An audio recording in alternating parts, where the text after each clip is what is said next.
Hello all, this is Dr. Bhaskar Reddy Gatla, consultant medical oncologist from Renova Banno Cancer Hospitals. ఈరోజు ఈ video ద్వారా breast cancer treatment యొక్క modalities గురించి తెలుసుకుందాం. So first modality వచ్చేసి surgery.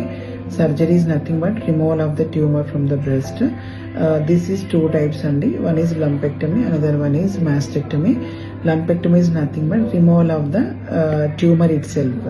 Mastectomy is nothing but a tumor along with the entire breast removal is called as mastectomy.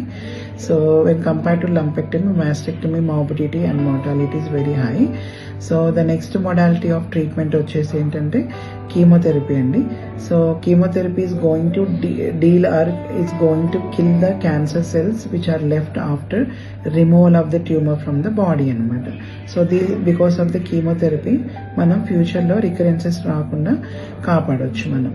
So chemotherapy అనేది surgery కంటే ముందు ఇవ్వచ్చు లేదా తర్వాత ఇవ్వచ్చు.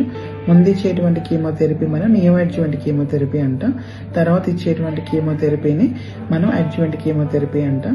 నియో అడ్జువెంట్ కీమోథెరపీ యొక్క goals and aims are different from the adjuvant chemotherapy అండి.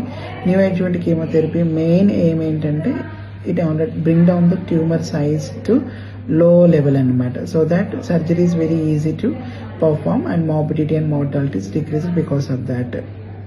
Okay na. The third modality of treatment for breast cancer ఏంటంటే radiation therapy. Radiation therapy addresses the local recurrences అండి. So after removing the breast tumor, sometimes local recurrences happens in the chest wall and axilla అండి. So axillary and chest wall recurrences రాకుండా మనం ఆపడానికి adjuvant radiation therapy అనేది ఇస్తామండి. So lumpectomy చేసిన వాళ్ళలో అయితే కంపల్సరీ తప్పకుండా మనం అడ్జువెంట్ రేడియేషన్ థెరపీ అనేది ఇవ్వాలి. ఇన్ కేస్ ఆఫ్ మాస్టెక్టమీ చేసుకున్నటువంటి పేషెంట్స్లో అయితే depending on the high risk features like large tumour like T3 T4 tumours with axillary nodal involvement more than or equal to 4 lymph nodes అనమాట. ఇలాంటి risk factors ఉన్న వాళ్ళలో adjuvant radiation థెరపీని compulsory ఇవ్వాలి. ఇంకా fourth modality వచ్చేసి ఏంటంటే hormone therapy. Hormone therapy యూజువల్గా మనం ఇంతకుముందు మాట్లాడుకున్నట్టు బ్రెస్ట్ క్యాన్సర్స్ అనేవి హార్మోనల్లీ డ్రివెన్ ట్యూమర్స్ అండి. So because of the hormonal imbalance excess oestrogen వల్ల మనకి బ్రెస్ట్ క్యాన్సర్ అనేది రావడం జరుగుతుంది మోస్ట్ ఆఫ్ ద ఆడవాళ్ళ లోపల. సో మనం ఇప్పుడు ఫ్యూచర్లో సర్జరీ అయిపోయిన తర్వాత కీమో ఇచ్చిన తర్వాత long term are late relapses రాకుండా ఉండడానికి మనం హార్మోన్ థెరపీ అనేది ఇవ్వడం జరుగుతుంది, especially hormone receptor positive breast cancers లోపల. ఇంకా ఫిఫ్త్ మొడాలిటీ వచ్చేసి ఏంటంటే హర్టు థెరపీ అండి. హర్టు therapy comes under targeted therapy option అండి.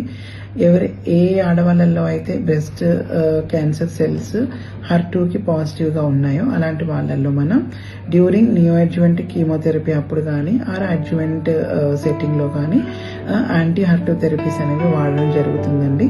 దీంట్లో మనకి ఎగ్జాంపుల్స్ ట్రాస్టోజుమాబ్, పోర్టుజుమాబ్ అని రకరకాల మోనోక్లోనల్ యాంటీబాడీస్ ఉన్నాయండి. ఇంకా ఫిఫ్త్ వన్ వచ్చేసి immunotherapy. Immunotherapy is used in selective కేసెస్లో వాడతామండి, especially triple negative breast cancers లోపల. So after neo adjuvant as well as adjuvant సెట్టింగ్లో వాడొచ్చండి. సో ఈ టార్గెటెడ్ థెరపీ కిందకి మనం మాట్లాడుకున్నటువంటి anti her two therapies and immunotherapy రెండు కూడా టార్గెటెడ్ థెరపీస్ కేటగిరీలో వస్తాయండి. టార్గెటెడ్ థెరపీస్ యూజువల్గా ఆర్ ప్రిసైజ్గా మనకి బ్రెస్ట్ క్యాన్సర్ సెల్స్ మీదనే పనిచేస్తాయి. సో దట్ మనకి సైడ్ ఎఫెక్ట్స్ చాలా తక్కువ అండ్ ఎఫెక్టివ్నెస్ అనేది ఎక్కువ అండి. సో ఈ విధంగా మనకి రకరకాల ట్రీట్మెంట్ మోడాలిటీస్ అనేవి అవైలబుల్గా ఉన్నాయండి నవేడేస్. సో మీ ఫ్యామిలీలో కానీ మీ చుట్టుపక్కల కానీ మీ స్నేహితుల్లో కానీ ఎవరికైనా బ్రెస్ట్ క్యాన్సర్తో అఫెక్ట్ అయి ఉన్నట్లయితే తప్పకుండా రెనోవా బన్నో క్యాన్సర్ హాస్పిటల్కి రెఫర్ చేయండి. So we will take care of them. So అన్నిటికంటే ఇంపార్టెంట్ థింగ్ ఏంటంటే early detection it's going to save the life of the patient అండి. So kindly come and get tested and save your lifes. ఈ video మీకు నచ్చుతుందని అనుకుంటున్నాను. ఈ video కనుక మీకు నచ్చినట్లయితే ఈ వీడియోని షేర్ చేయండి, లైక్ చేయండి, కామెంట్ చేయండి. Thank you.